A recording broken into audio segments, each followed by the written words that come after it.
Welcome welcome welcome. एक बार फिर से आप लोगों का स्वागत है आपके अपने show Diana in English words gimmick episode 55 में। चलिए आज का नया दिन और आज का सिचुएशन ये रहा। Hello my dear friend, Dana English is always not far wrong, not far out, not far off, not far short.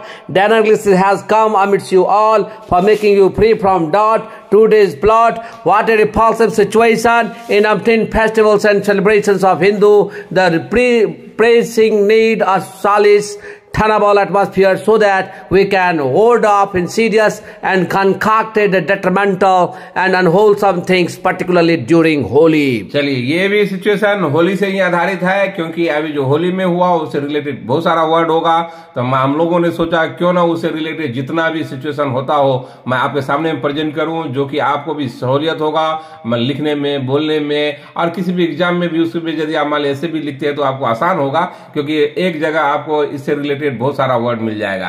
चलिए बिना देरी के हुए शुरुआत करते हैं वर्ड का एक्सप्लेनेशन विद एग्जांपल। और आज का पहला वर्ड ये रहा, दैट इज रिपल्सिव। रिपल्सिव देखिए पी के ऊपर लकीर है, इसका मतलब पी पे जोड़ देना होगा, और पेट कटा हुआ ये दैट इज अ, और आई मीन्स हर्षी है, मीन्स छोटा करके बोलना पड़ेगा। Repulsive, repulsive this is adjective. इसका मतलब होता है एक्सट्रीमली अनप्लीजेंट या सीरियस, मीन्स नाखुश, बहुत ज्यादा नाखुश, बहुत बेकार।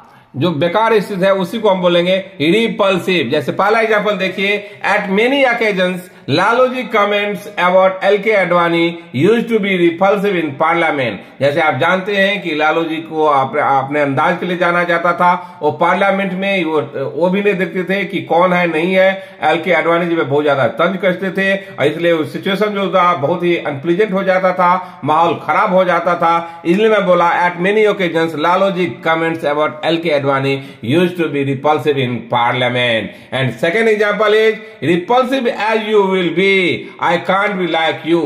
आप कितना भी सीरियस हो, आप कितना भी मैंने नाखुश हो, मैं आपकी तरह नहीं हो सकता हूं। तो यही मैं बोला repulsive as you will be, I can't be like you.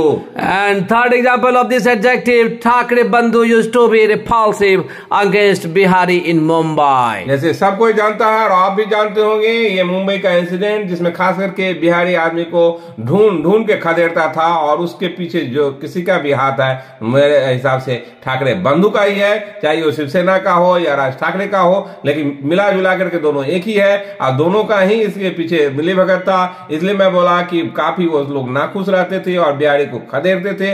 यही मैं बोला ठाकरे बंधु used to be repulsive against Bihari in Mumbai. And आज का सेकंड वर्ड ये रहा, that is pressing need. Pressing need very necessary. Pressing need में बहुत अत्यंत आवश्यकता, अत्यंत जरूरी। अत्यंत जो जरूरी होता है, जो अत्यंत आवश्यक जो होता है उसी को हम बोलते हैं प्रेसिंग नीड। जैसे एग्जांपल सब क्लियर कीजिए।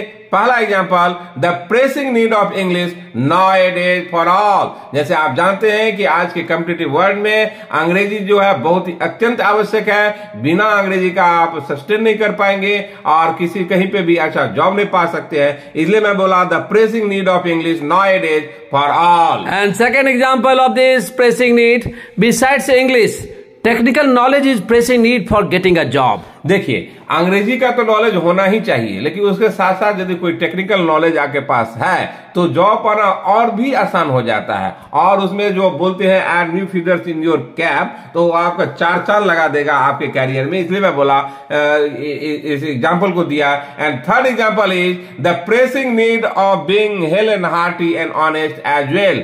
मैंने ये समय की बहुत ही जरूरत है, बहुत ही आवश्यक है कि आप स्वस्थ रहिए, खुश रहिए और ईमानदार भी रहिए साथ साथ, क्योंकि आप यदि स्वस्थ तो रहना सबसे पहले जरूरी है, उसके बाद ईमानदारी को भी पालन कीजिए, ईमानदार भी बनिए। ये समय की बहुत ही आवश्यक जरूरत है, यही मैं बताना चाहा एग्जांपल से प्रेसिंग नीड्स का। And third word of this so that is solace. Solace देखिए एस के ऊपर लकीर है, मतलब एस पे जोड़ देना होगा, ए के आगे दो बिंदी है, इसका मतलब आ, तो क्या पढ़ेंगे सालिस। सालिस। देखिए, आप इसके प्रोनाउंसिएशन पे जरूर ध्यान दीजिए, क्योंकि मैं 100% दावे के साथ बोल सकता हूं कि 95% आदमी अपने लोगों में से जरूर इसको गलत ही उच्चारण करते हैं। सोलेस बोलते हैं ज्यादातर आदमी, इसलिए मैं इसको पर्टिकुलर इस वर्ड को चुना, सालिस। इसको पढ़ेंगे solace. This is a non controllable. इसका मतलब होता है feeling of comfort and less upset, मतलब शांत प्रिय। शांत प्रिय और आराम जहां पे आप महसूस करते हो, खुशी महसूस करते हो, तो उसी को हम बोलेंगे फीलिंग ऑफ कंफर्ट या सालिस। जैसे एग्जांपल से क्लियर कीजिए, solace you can find in the atmosphere of village. जैसे आप जानते हैं कि गांव का जो माहौल है, वहां का जो वातावरण है बहुत ही शांत होता है, वहां पे आप बहुत ही आनंद महसूस करते हैं, इसलिए मैं बोला solace you can find in the atmosphere of village. And second example is, it is impossible to get a solace in city life. जो शहर का जो जिंदगी है, जो भागदौड़ की जो जिंदगी है, और जो छोटे छोटे रूम में रहते हैं, पूरा कंजेस्टेड इलाका रहता है, और यहाँ का एनवायरमेंट भी थोड़ा पॉल्यूशन ज्यादा रहता है, तो यही मैं बोला कि सिटी लाइफ में ये मुश्किल है कि कंफर्ट रहना, अपने को बहुत ही इजी फील करना, इसलिए मैं बोला it is impossible to get a solace in city life. And third example of this non controllable, Diana English provides you solace. जैसे हम लोग का ये कहना है कि डायना इंग्लिश में यदि आप आते हैं तो इंग्लिश, खास करके हम लोग का इंग्लिश का ये इंस्टीट्यूट है, इंग्लिश से रिलेटेड जो कोई भी प्रॉब्लम होता है सब आपको सॉर्ट आउट हो जाता है, तो आप बहुत ही कंफर्ट महसूस करते हैं, बहुत ही सुखद महसूस करते हैं यहाँ पे आने के बाद, क्योंकि आपका जो चाहत है बोलने का, लिखने के, ग्रामर का, ईच एंड एवरीथिंग से आपका क्लियर हो जाता है। इसलिए मैं बोला कि Diana English provides you solace. And fourth word of this show that is tenable. Tenable, देखिए टी के ऊपर लकीर है, इसका मतलब टी पे जोर देना होगा। ई मीन्स होता है ए, और जब ई उल्टा लिखा हुआ रहता है तो होता है अ। तो यहाँ पे देखिए बी के बाद भी ई उल्टा लिखा हुआ, दैट इज अ, तो क्या पढ़ेंगे tenable. Tenable, this is adjective. इसका मतलब होता है able to defend successfully, suitable या एक्सेप्टेबल। माने जो सुटेबल है, जो आप स्वीकार योग्य है, और जो अपने पोजीशन को अच्छे से डिफेंड कर सकता है उस समय पे, उसको मैं बोलता हूं टर्नेबल। जैसे पहला एग्जांपल देखिए, most of the time a point of Sajid and Sahil are tenable. जैसे मैंने कहना है, साजिद और साहिल हमारे डायना इंग्लिश का बहुत ही अच्छा छात्र, उनका जो पॉइंट रहता है बहुत ही सुटेबल रहता है, और ज्यादातर समय हम लोग को एक्सेप्ट ही करना पड़ता है, क्योंकि हु बहु एज इट इज फॉलो करते हैं डायना इंग्लिश वे को, और जो लिखने का अंदाज और बोलने का अंदाज पूरा ही सटीक रहता है। इसलिए मैं बोला कि मोस्ट ऑफ द टाइम में point of Sajid and Sahil are tenable. And second example is tenable point even Sudhir kept with in class. जैसे देखिए सुधीर जो है, सुधीर जो भी अपना जो उस समय जो बहुत ही ऐसा पॉइंट रख देता है क्लास में, जो बहुत ही अच्छा रहता है, उपयोग रहता है, सुटेबल रहता है, जिसको एक्सेप्ट करना ही पड़ेगा। इसलिए मतलब tenable point even Sudhir kept with in class. And third example of this adjective, Uddhav Thackeray's theory of ruling was not really tenable. जैसे ये था उद्धव ठाकरे जी का जो रूलिंग जो कर रहे थे, जो चीफ मिनिस्टर थे वहां पे, जो गठबंधन का सरकार चलाते थे, रियली जो ग्राउंड रियलिटी ये भी था उस समय भी कि वहां का जो मुंबई का जो था, जो महाराष्ट्र का जो आदमी था, वो एक्सेप्ट नहीं कर रहा था, वो एक्सेप्टेबल नहीं था उनके लिए। इसलिए मैं बोला क्योंकि उनका विचारधारा भी बिल्कुल अलग था, लेकिन केवल अपने चीफ मिनिस्टर बनने के लिए, कुर्सी के लिए उन्होंने समझौता कर लिया, पूरे मोरल से, पूरे इथिक्स से। इसलिए बोला कि Uddhav Thackeray theory of ruling was not really टर्नेबल। और आज का फिफ्थ वर्ड ये रहा, that is word of. Word of, word of, WARD, word of, word of. This is phrasal verb. इसका मतलब है कीप समथिंग अवे या प्रिवेंट समथिंग फ्रॉम हैपनिंग और हार्म, या किसी चीज को दूर रखना, या किसी कोई अनहोनी होने से रोकना, या अनहोनी होने से जो बचाना होगा उसी को हम बोलेंगे वर्ड ऑफ। जैसे पहला एग्जांपल से क्लियर कीजिए, several decision were taken to hold off the terrorist from Jammu and Kashmir. जैसे आप जानते हैं कि मोदी गवर्नमेंट का बहुत ही बड़ा पहल है, बहुत सारा डिसीजन, एक नहीं अनेकों डिसीजन ऐसा लिया कि जिससे जम्मू कश्मीर से टेररिस्ट जो है, आतंकवादी को जड़ से खत्म कर देंगे, उसको रोकने के लिए, प्रिवेंट करने के लिए बहुत सारा कदम मोदी गवर्नमेंट ने लिए हैं, यही मैं बताना चाहा। And second example is word of your bad habit. माने आपका जो कोई खराब आदत है उसे आप दूर होइए, उसको दूर कीजिए, उससे अलग रहिए, जो कि आपकी जिंदगी के लिए भी अच्छा होगा, आपके कैरियर के लिए भी अच्छा होगा। And third example is let alone killing terrorist, even removing 370 article is Modi government's word of action. जैसे देखिए ये केवल टेररिस्ट को ही नहीं मारते, वहां से जो 370 आर्टिकल जो वहां से हटा जम्मू कश्मीर से, वो बहुत ही बड़ा कदम बोल सकते हैं, जो कि बहुत ही मैंने साहसी कदम बोल सकते हैं जम्मू कश्मीर में। यही मैं बोला कि late alone killing terrorist even removing 370 article is Modi government word of action. Hello, my dear friend. My request, my sincere request, my urge, my suggestion. Please follow the Dan English words gimmick. 100% you can learn English, how to speak, how to pronounce, and how to speak fluently. ये guarantee के साथ मैं बोल रहा हूँ, हम लोग का भी कहना है कि umpteen times I said, still I am saying, please follow as it is, be a डाइड follower of the Dan English words gimmick session. Certainly guarantee within few days itself we can attain the fluency at every front, we will find safe and sound. And आज का 6th word that is concoct.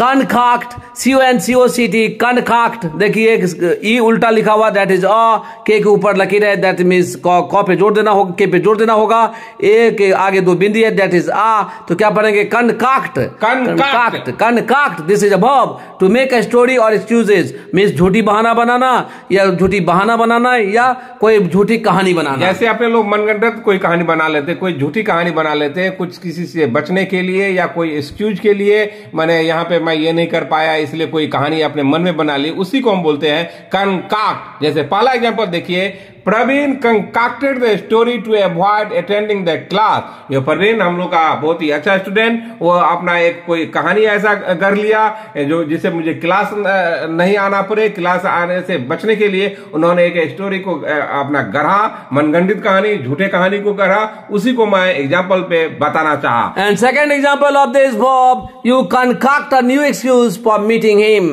मैंने उनसे मिलने के लिए मैंने आप जो है झूठी बहाना बनाए, मैंने कहानी कुछ एक्सक्यूज दिए, सब झूठे एक्सक्यूज दिए कि उनसे मिलना था लेकिन आप कुछ अलग बोले, तो इसलिए मैं बोला you concoct a new excuse for meeting him. And third example, can I know the causes behind concocting the story. मान लीजिए मैं ये कहना चाह रहा हूं कि आप ये मनगढ़ंत कहानी क्यों बनाए, झूठी कहानी क्यों बनाए, उसका कारण क्या था, प्लीज आप मुझे बताएंगे क्या? तो इसलिए मैं बोला can I know the causes behind concocting the story. और ये जनरली आम जिंदगी में देखते होंगे, स्टूडेंट सब जनरली ये करते रहता है और कोई भी आदमी ऐसा कहानी करते ही रहता है। उससे पहले आप बोलते होंगे टेलिंग लाई या झूठी कहानी, इसको अप्रोप्रिएट वर्ड से रिप्लेस कीजिए कंकाक्ट से। और आज का 7th वर्ड दैट इज डेट्रामेंटल। डेट्रामेंटल देखिए, डी के नीचे लकीर है, इसका डी पे सॉफ्टली बोलना होगा। ई मीन्स ए होता है और ई जब उल्टा लिखा हुआ रहता है दैट इज अ, तो एम के ऊपर लकीर है मीन्स एम पे जोड़ देना होगा। ई मीन्स ए होता है और ई जब उल्टा लिखा होता है दैट इज अ, तो पढ़ेंगे डेट्रामेंटल। डेट्रामेंटल, डेट्रामेंटल दैट इज एडजेक्टिव, इसका मतलब हार्मफुल, इंजूरियस, हानिकारक, जिसको बोलते हैं हानिकारक। जैसे एग्जाम्पल देखिए, पहला, smoking has detrimental effect on your health. जैसे आप जानते हैं कि जो आप सिगरेट पीते हैं वो शरीर के स्वास्थ्य के लिए बहुत ही हानिकारक है, हार्मफुल है, इंजूरियस है, यही मैं बताना चाहा एग्जाम्पल से। And second example is forming the government in Maharashtra with Congress and NCP indeed detrimental for Uddhav and its party Shiv Sena as well। जैसे आप जानते हैं कि महाराष्ट्र में जो उद्धव ठाकरे जी का सरकार बना था और ये कांग्रेस और एनसीपी के गठबंधन से, वो न तो उद्धव ठाकरे जी के नेचर के लिए अच्छा था, न उद्धव ठाकरे के लिए अच्छा था, न कहीं उनके पार्टी शिवसेना के लिए अच्छा था। वही मैं बताना चाहा कि forming the government in Maharashtra with Congress and NCP Indeed डेट्रिमेंटल for Uddhav and its party Shiv Sena as well। And next word of this show, that is unwholesome। unwholesome, देखिए पेट कटा हुआ ए, दैट इज अ, एच के ऊपर लकीर है, दैट इज एच पे जोड़ देना होगा, ओ यू मिस होता ओ, और ई जब उल्टा लिखा हुआ रहता है दैट इज अ, तो पढ़ेंगे unwholesome। unwholesome, this is unwholesome, unwholesome, this is adjective, have a bad effect on your life, means खराब प्रभाव रखना, खराब परिणाम यदि प्रभाव यदि आपके जिंदगी पे यदि हो तो उसी को हम बोलेंगे अनहोलसम। जैसे एग्जांपल से क्लियर कीजिए, chewing tobacco has unwholesome effect on your health। जैसे आप जानते हैं कि तंबाकू जो हम लोग खाते हैं वो अपने हेल्थ के लिए खराबी करता है, बैड इफेक्ट रखता है अपने जिंदगी के लिए भी, इसलिए मैं बोला chewing tobacco has unwholesome effect on your health। And next example of this word, insulting our military forces in Jammu and Kashmir was really an unwholesome effect over their moral. जैसे आप जानते हैं कि जब तक मोदी जी का सरकार नहीं बना था तो जम्मू कश्मीर में क्या होता था, वहां पे ऐसा था कि जो हम लोग का मिलिट्री आर्मी वगैरह जो रहते थे वो यदि एक्शन लेते थे पत्थरबाजों पर तो उल्टा हम मुख दर्शक बने रहेंगे वहां पे मिलिट्री मैन, लेकिन उनको थप्पड़ भी लगा दिया जाता था। वही मौला जब थप्पड़ लगा देता था मिलिट्री मैन को जो कि डिफेंड करने के लिए वहां पे है, लेकिन उनको जब थप्पड़ खाना पड़ता था उनका मोरल जो है उनका पूरा नीचे हो जाता था, उनका मोरल पे पूरा खराब असर आता था। यही मैं बोला कि insulting our military force in Jammu Kashmir was really an unwholesome effect over their moral.